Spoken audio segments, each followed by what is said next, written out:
Anak beranak belakang ni. Anak beranak ikan belanuk.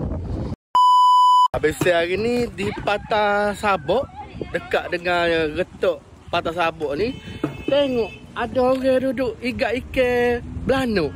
Nak tengok cara-cara ikat ikan belanuk. Mari tengok dengan bisa dah. Kita tunjuk lagu mana cara nak ikat ikan belanuk tu. Bubuh gapo tu dalam botol tu? Gando. Lepas. Lepas dode. Wilah. Tunjuk ikan.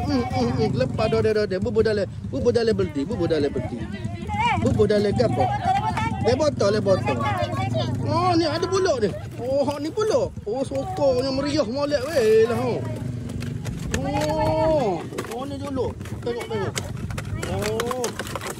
Lepas dode lagi. Tu dia. Bubuh dalam botol minyak. Botol minyak tak ada dah. Tu dia. Boleh juga. Hak tani. Boleh. Jadi molek. Alalah.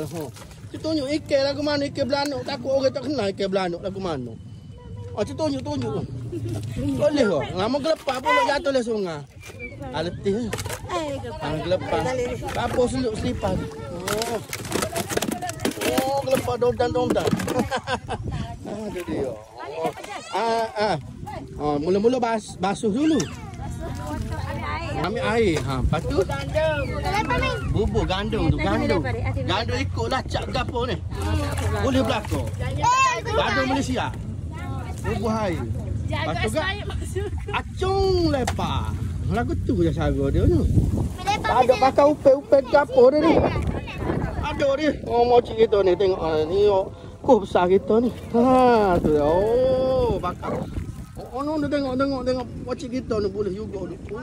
Besarnya. Sebeledi dah.